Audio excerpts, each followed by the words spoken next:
Hi, everyone. See people coming in. Welcome to today's webinar. I am Megan Schaefer. I am the creative director of ArtCloud and an arts worker myself. And we're just so excited to be in conversation with Laurie Shapiro and our CEO, Alex West, today. We are going to be talking about what success means as an artist. So before we get into the weeds here, I would love to know in the chat, where are you coming in from? And, we'd love to know your website, your Instagram handle. We love doing these webinars and making sure that we engage with our community and are all kind of coming together and in conversation about being an artist, work in a gallery, being in a gallery, and what that means today. So yeah, welcome. I'm seeing a bunch of people. We've got our awesome speaker, Laurie, coming in from Boise, Idaho, and I see Rhode Island, Brooklyn. That's awesome. I am based in Atlanta and love our art world here, and that is where ArtCloud is based. If you haven't been to one of our webinars before, ArtCloud is a software company, a platform that empowers artists and galleries to sell more art. So we are a business operations platform that includes not only inventory management, but sales and marketing tools, a website builder that's akin to a Wix or a Squarespace, but specifically for the art world, specifically to show off and sell your art. So with that said, I'm going to move on. Here's our agenda for today, and here's Laurie on the right-hand side here. Just a bit of introduction, and then we'll go through just some conversational stuff about being an artist in 2024 and what that means, and the challenges and the benefits of being an artist today. So, and then we will talk with Laurie. We'll hear a little bit about how technology works for artists today, and then you will receive a recording. So feel free to chime in, feel free to zone out. You will receive a recording via a YouTube video, so no worries. So a little bit of an introduction. Success looks very different for every artist. And I just wanted to start on this slide because it's interesting to measure success as a creative person, just in general. I myself have a background in graphic design, in selling art as an art director and as a gallery director, but also as someone who likes to make art myself. And it's one of the most vulnerable jobs in the world. So know that, we're a software company, but we understand, what that means and how difficult it is to take your practice, your studio practice. Not only is making art, getting to the table is hard, but the beyond that, making yourself a brand, living within the confines of our current social media context, current AI context, capitalism in general, it feels like an uphill battle. So I wanted to recognize that just starting off the bat. We want to do these webinars from ArtCloud as a way to just make sure that everyone's just feeling like they're on the same page and like we're part of something. So that said, I wanted to start off sort of from the beginning. How success for artists has evolved, what success has meant in the past in terms of patronage. You'll see here, I'm not going to read out the whole slide. I'll send this deck out with the recording. But, before the 20th century, and really, way before the 70s, before the 60s, 50s, 40s, patronage was the way. Cultural and religious themes were kind of what shaped, art making and how that developed. On the right-hand side here, you'll see I've been Catherine Medici, and I have Alicia Keys and Swizz Beatz. Right now here in Atlanta, we have an exhibition at the High Museum of the Dean Collection, Alicia and Swizz Beatz, their collection, which is worth many, many millions of dollars. So just two examples of patronage as it, from then and then now. So that's kind of touching on success by way of how you actually sell art, like who buys it and why do they buy it? Um, and so I'll move on to this slide. So these were three things, and the additional resources, I'll actually start from the right.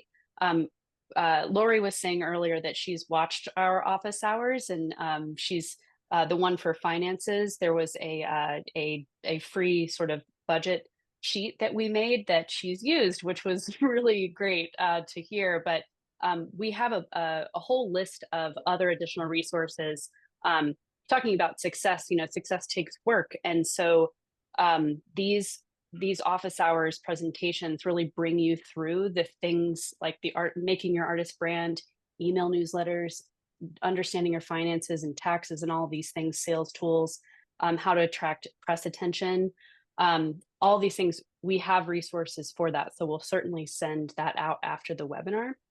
But the middle block, ways to sell work.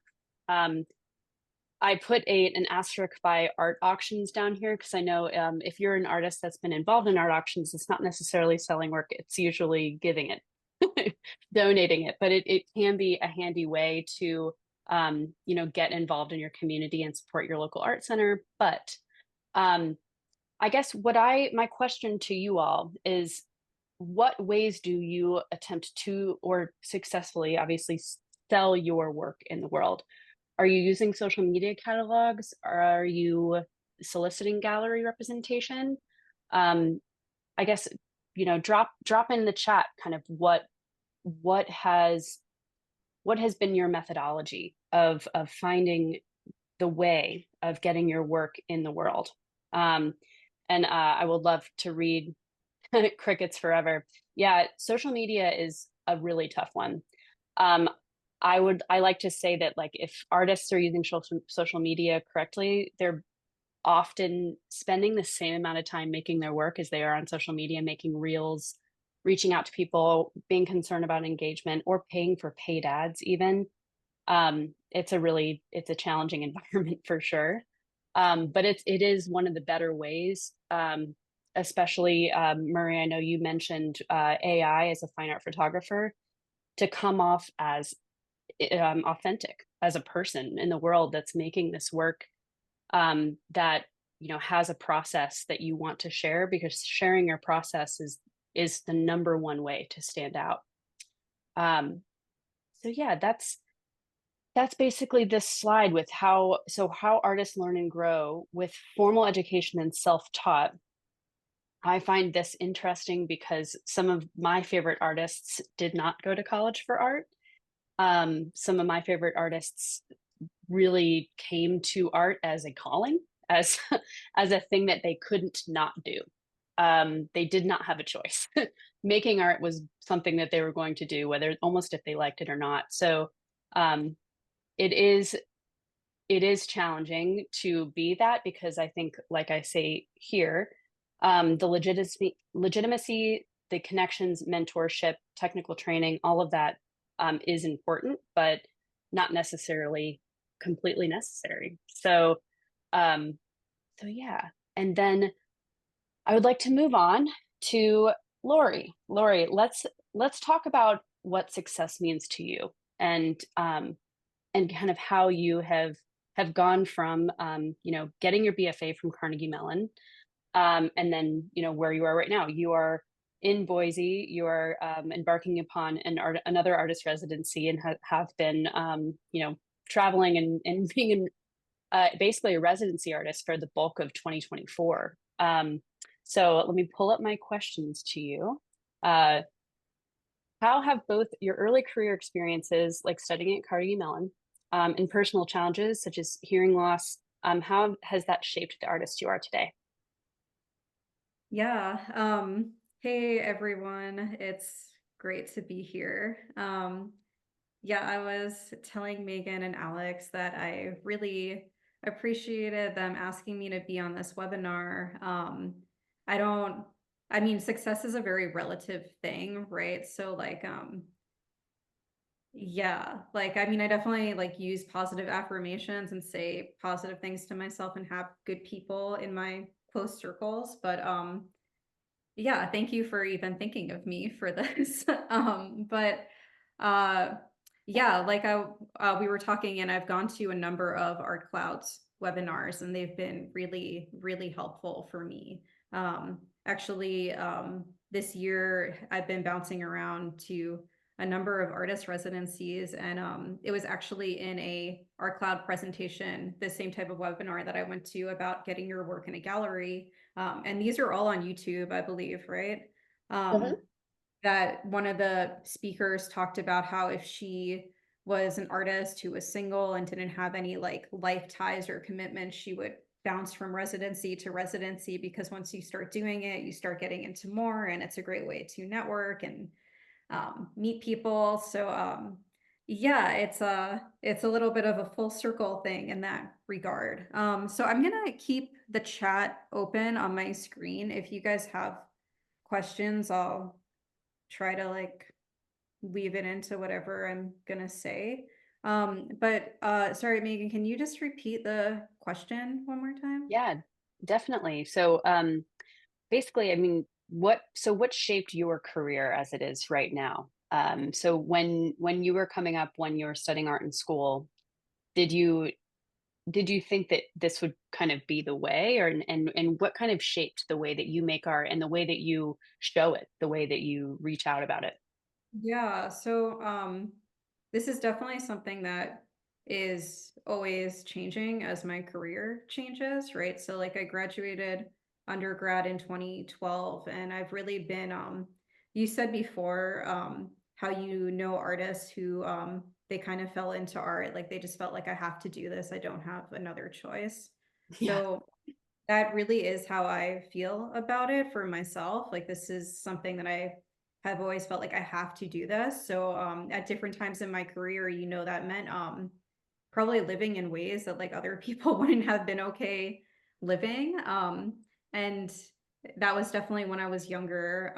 But you talked about my education and also hearing loss. So um as far as those two things, like I think there's like conscious ways that these experiences affect you, and then there's also unconscious ones. So like of course, Carnegie Mellon was a great school to go to for undergrad, and I'm uh, really grateful for that experience. Like we talked about, you education isn't a art school, it's not a necessity, but yeah, having like of course like consciously like going to Carnegie Mellon, there's like that name and status from it, but what it like gave me on a more under the surface level is that I didn't come from an artist family. I didn't come from that type of environment. So when I went to Carnegie Mellon, I knew I wanted to be an artist, but I definitely didn't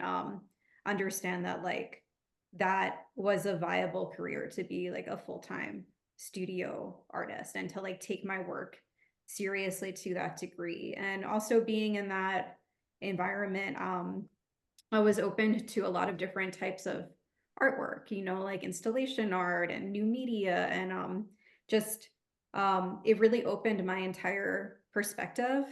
And those are some things that I think are a bit beneath the surface that like for me it was being in that environment when I was going from being a teenager to an adult. And also this comes into play a lot as an artist, but like the network there is a big deal as well. Like, yeah, I actually drove from Boise from New York. I took a few weeks of a road trip doing this with a few stops, Yeah, that's but not a commute. Yeah, yeah, That's an adventure. that's an awesome way to yeah, spend days. yeah. What did you say, Oh, yeah, I was just Alex? saying, like that's an awesome way to spend some time, like Yeah, slowly driving through the country. yeah, it was great. And yeah, as an artist, everything is research for your work. So yeah, like for instance, I stopped and I saw two of my professors. Pittsburgh was my first stop. So I found that a lot of the friends and community, the people who like these people have come up in my life, even though I many times and are close in my life, even though it was like 12 years ago that I graduated, and I've never lived in Pittsburgh since college. Um, as far as like hearing loss, you know, this is something that was I didn't consciously connect it to my artwork until like about a year ago when I had a show at the Dyer Arts Center, which was actually through a Carnegie Mellon connection. So those two things did connect with each other.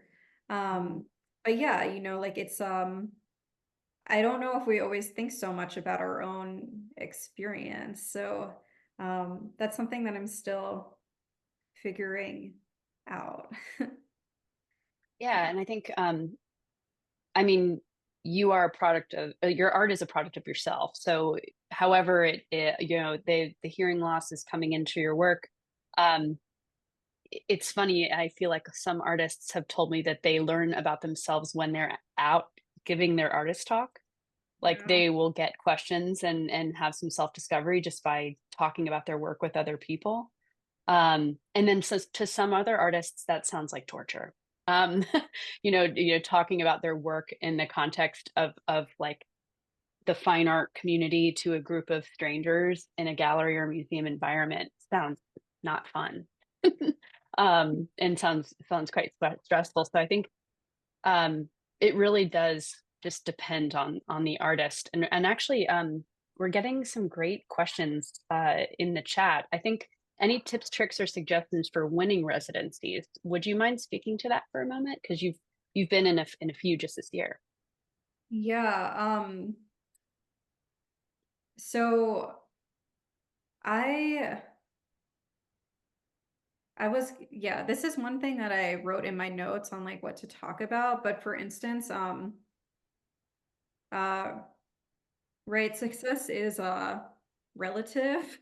But I would say for residencies, you know, most of these are things that you're applying to, and there are all different types of residencies. So um some will be easier to get in than others, right? Some they're just looking for one person, some it's a group of people at a time. There's all different ones.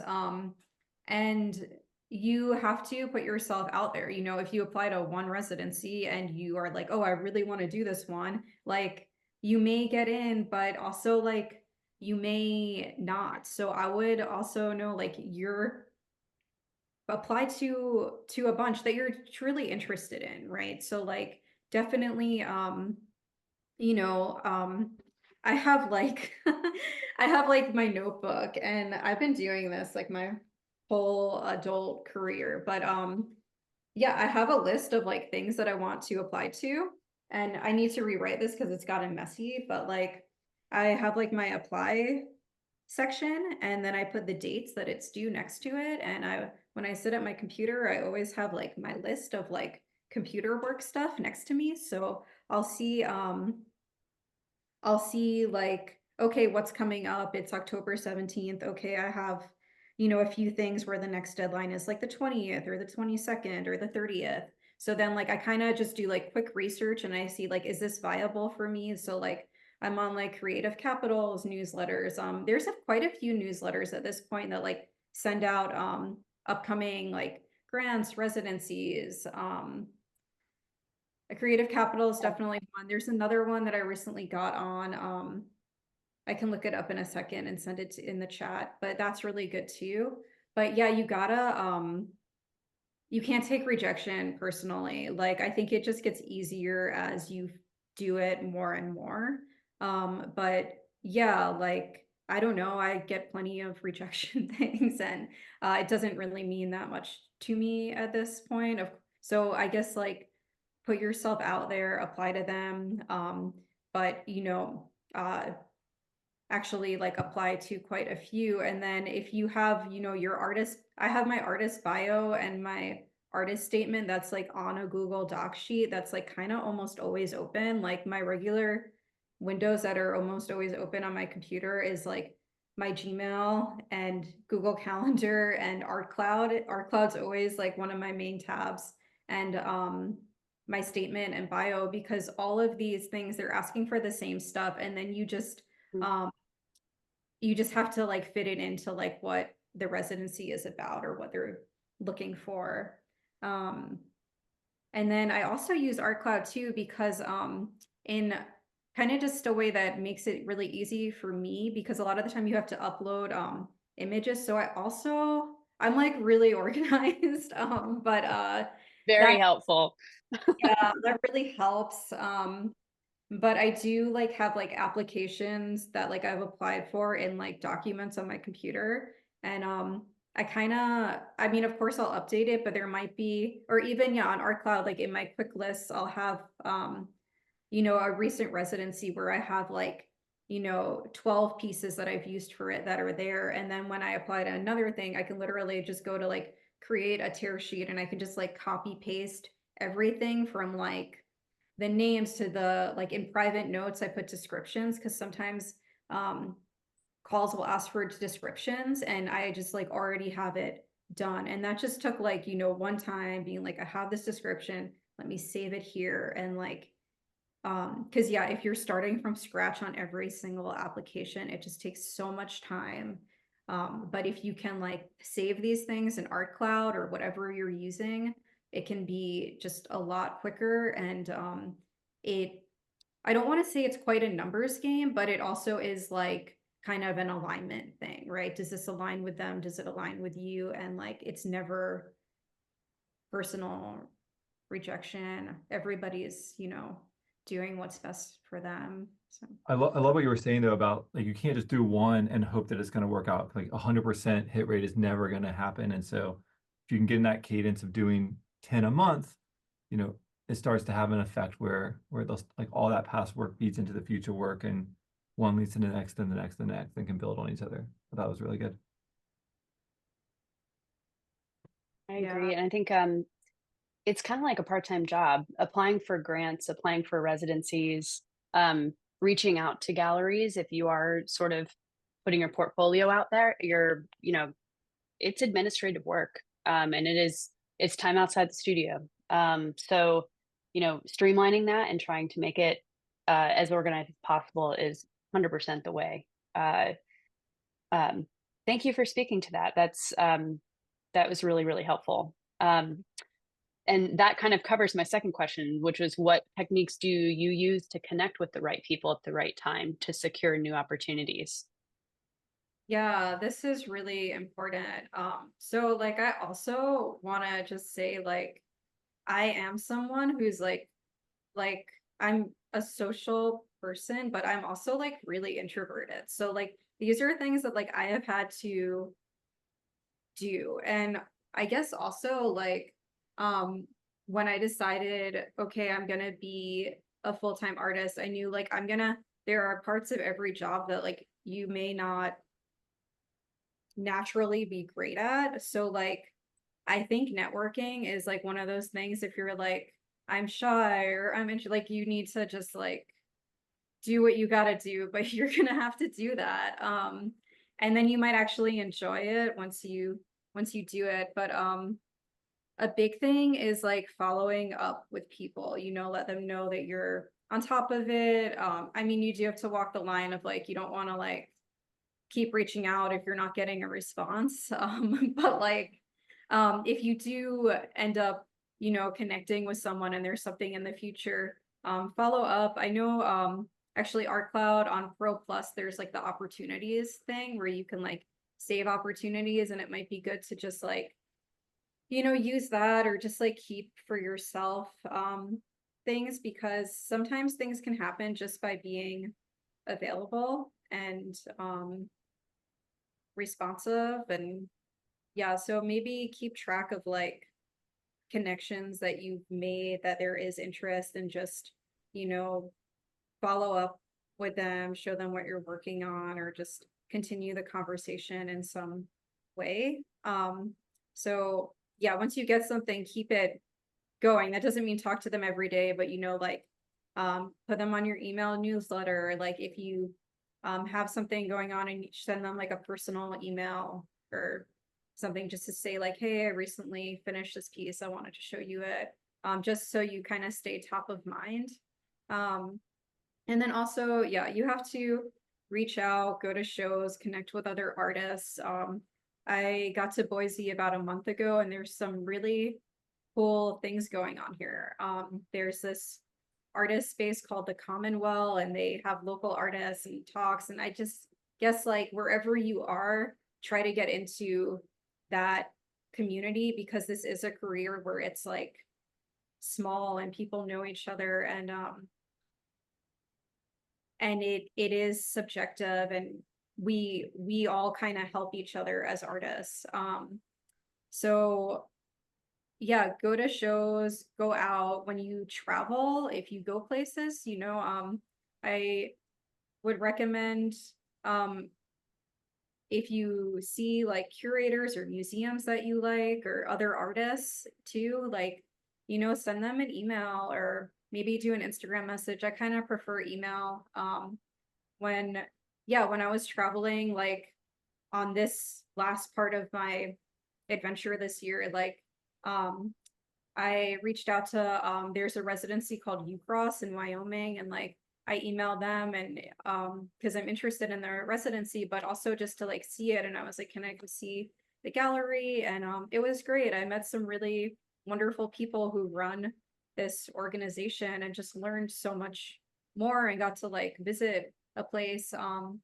And then yeah, I did the same thing for like a smaller museum, where like I reached out to the curator and we ended up connecting. And yeah, I may teach a class there, like a workshop soon.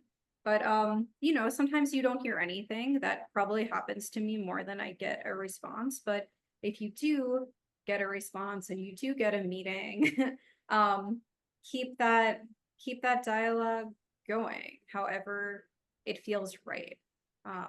And if it's, you know, about like doing like a future show together or something, yeah. Yeah, that's great advice. I think especially in a sort of quote unquote post-COVID world, going to things is, in my opinion, just as important as it's ever been. Being involved in the city that you live in, um, finding people in your community that encourage your work and are excited about what you make can make all the difference.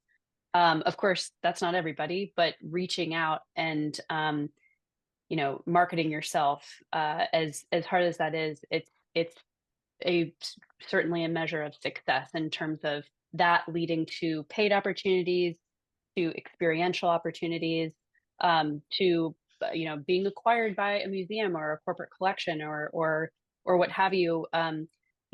Those curators and those gallery owners, and those art consultants, the city people who pick the city for the art for the city, the art for the airport. Atlanta Airport has a huge collection of art. They're not going to chase you down. They're super busy, and so making sure that you are your own best advocate is so important, and so much more important now that we are so inundated with social media and inundated with just images and visuals all the time. It can be even harder, you know, when someone's in a constant scroll, to get them to slow down, to get them to pay attention. So Yeah.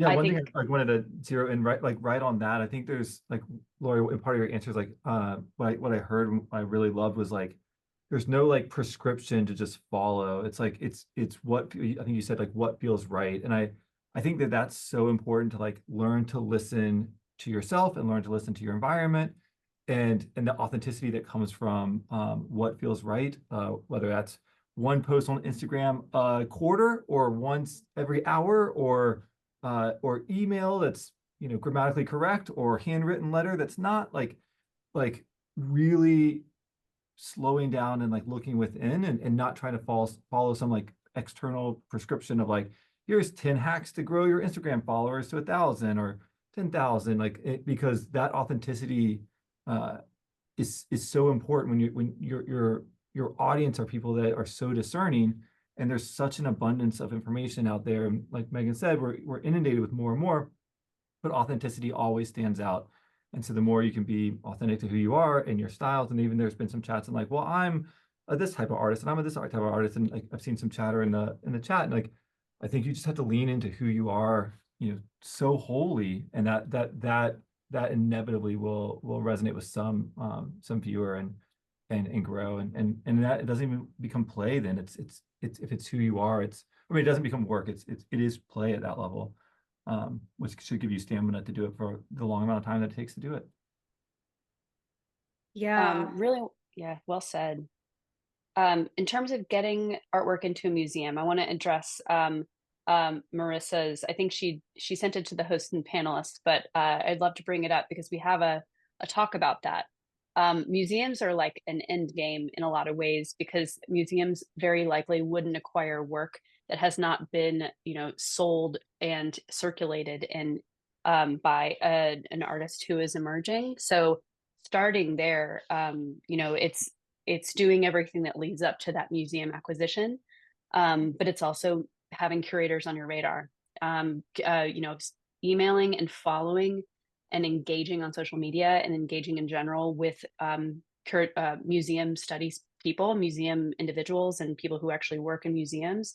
That's the way to do it. They people need to be aware, or else they will not know to put you on that acquisition list for 2030 or 2028, whatever that may be, 2040, who knows.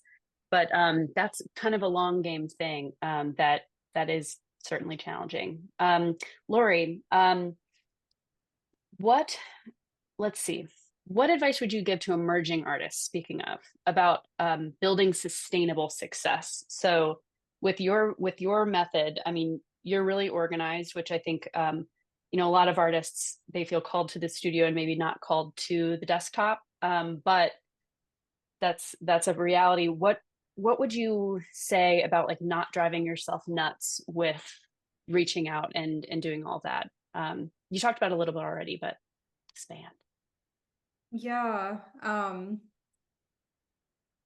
Well, right, like I guess it also should be said that the work really does matter. Yeah. Right, like There we go. Good But note. but it's so important. Like you got to come back to that, right? Like it does. Like you cannot gloss over that fact. It's so important. yeah, one of my friends is in the chat, and he said some really sweet stuff, but like the studio is an extremely important place in my life.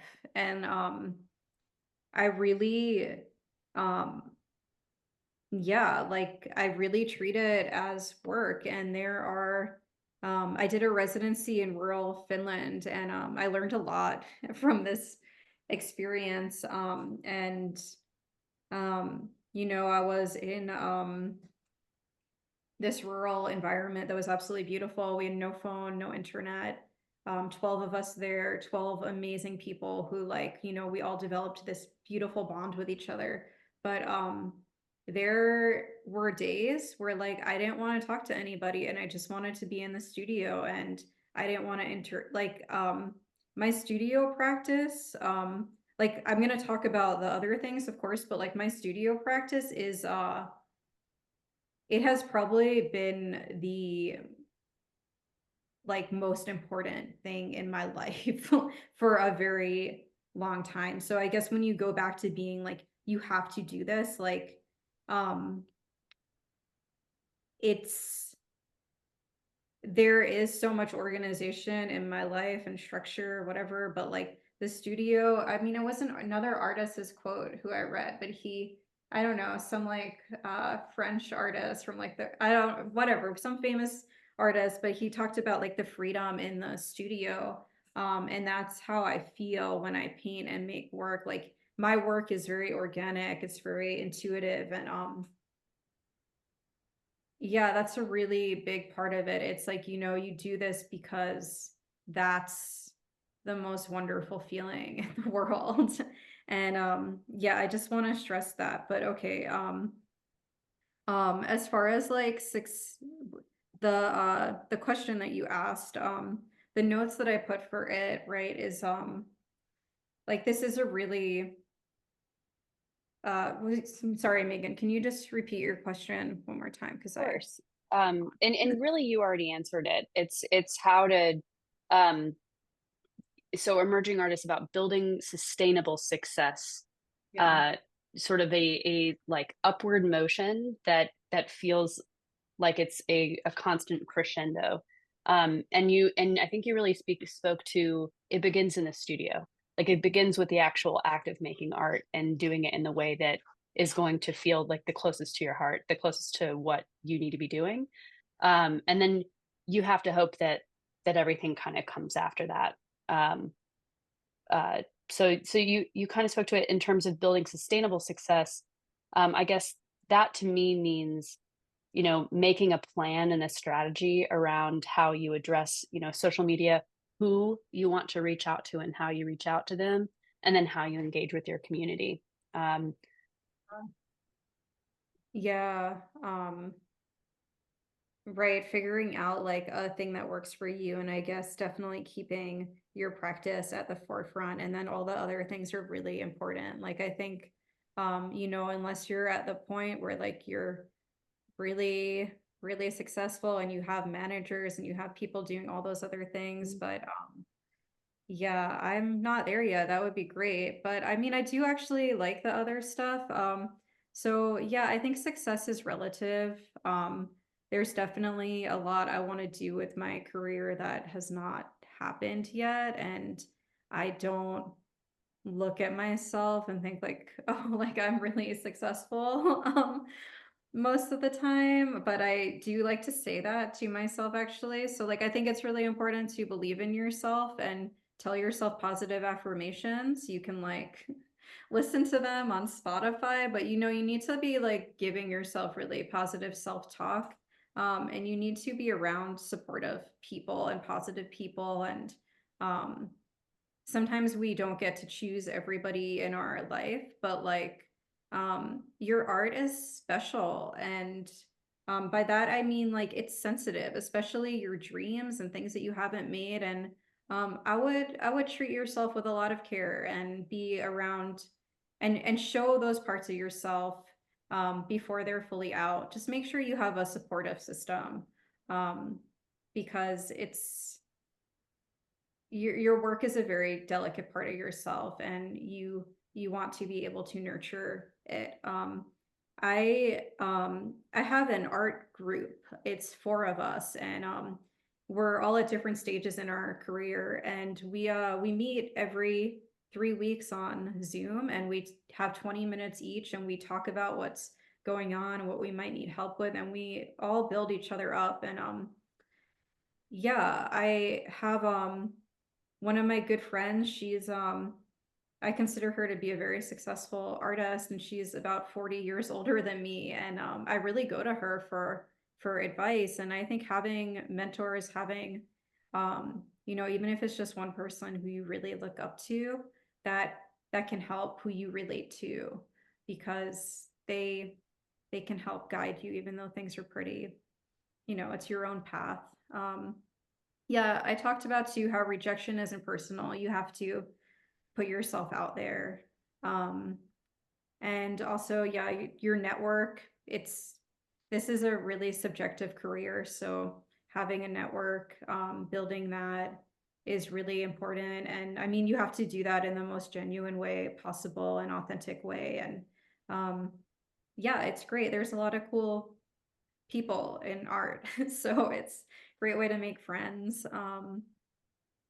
Yeah. Yeah, totally agree. And I think it's not only a subjective career, it's a subjective career that's based in a relatively volatile market. So actually selling that work and thinking about your art, which you so eloquently spoke to how it's so personal and it is like a third arm in a way. Commodity, making that a commodity is something that I think is a hurdle that, unfortunately, especially if you're an artist that's looking to make it into something that sustains your life, you know, uh, artist as career, there's certain things you kind of have to do in terms of making money from your art. And we have a lot of office hours about that. And ArtCloud is a platform that helps with that. Um, so all that said, I really appreciate your insight on and your vulnerability around how your career as of now as an artist has switched and twisted and turned into what it is now. And I think that I will hand it over to Alex to speak about how to kind of bring us back to what we know the most about at ArtCloud, which is how to get your inventory into a database, how to make sure that you're being really organized as an artist. I know you use ArtCloud and you use it to create your collateral meaning like price lists, tear sheets, certificates of authenticity, like the things that you need to be sending the curators and the galleries and the coordinators and things like that. So Alex at West is ArtCloud CEO and an art collector himself and just an all around awesome guy. So I'm gonna Gee whiz. Shucks. gee whiz. I'm gonna pass it over to him to kind of talk about how our technology works for artists. Cool. Thank you. Thanks, Laurie, for all the advice and conversation. And I'm so jealous. I'm like the whole time I'm just like so jealous of your year of traveling like nomadically from residency to residency. I will not get that out of my head for the next couple of days. And thank you everyone for taking the time to come here for the event. And so like Megan said, if you haven't explored ArtCloud, we'd love for you to sign up. There are plans ranging from free all the way up, depending on kind of what you want out of it, but you can certainly start with a free version. It's designed to help you grow your business, grow your studio, improve your organization without requiring that you be organized. So just getting your data in, having a central spot for you to manage all of your inventory and where it is. And if you do consign it to galleries or other institutions, managing those consignments. So all these things that could take you time if you wanted to Google and say, what's the best way to create a consignment agreement? And what's the best way to manage my collectors? Like it's all that is kind of baked into the product, and we put a lot of energy into it. And we're always listening to our users. So if you use it and have suggestions or thoughts or things, reach out to us. We're all ears and always working on making the platform better. But again, just highly would recommend, just try it out yourself. We got great migrators if you're using other platforms and want to just poke around with a free trial and migrate your inventory or contacts, invoices, anything over. It will certainly help you grow your studio practice over time. Thank you, Alex. Yeah, I think that questions, happy to answer them. yeah, we're always happy to give more information, and we have a ton of resources, basically an encyclopedia within our knowledge base. And like I said in this slide, additional resources by way of how to what to put on your website, how to update your website, your brand, gallery representation, press, all of these things. So you'll get an email from me with all of this information. And then I also wanted to touch on, so this list right here, I'll also send this deck, but I find when I'm talking with artists about how to get their work out into the world, they might not be thinking about like the breadth of who touches and sells art on a daily basis.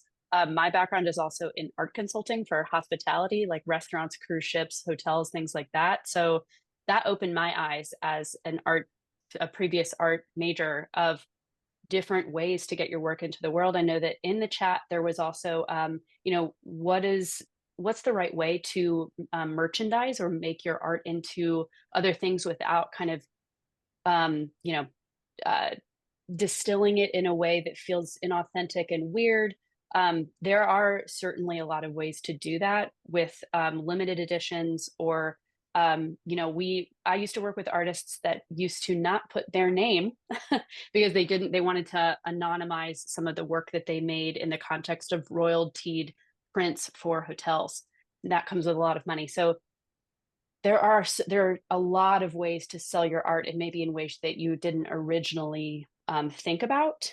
And this list kind of speaks to that a little bit, to kind of go to a different success measure as an artist. But I digress. Hop off my little art consulting soapbox. And yeah, to getting to the right people, look up art consulting firms on the internet. It's pretty, and then reach out to them as add that to your curatorial list, your residency list, your grant list, and reach out to them the same way that you would reach out to a gallery. That's my advice about that. So all that said, I really appreciate everybody coming to the webinar today. And if you are interested in ArtCloud, like Alex said, we have a free account that starts at 500 in inventory items. Doesn't come with a ton of bells and whistles, but I highly recommend checking out how ArtCloud can work for you. And we will be in touch via email. And I hope everyone has a super wonderful day. Thank you again, Laurie. I really Thank you, appreciate Laurie. you. Congratulations on everything. Yeah. Yeah, thank you Enjoy guys. Boise Yeah. in the fall. Yeah. Sun Valley in the winter. Mm-hmm. Thank you, Laurie. Bye. Bye.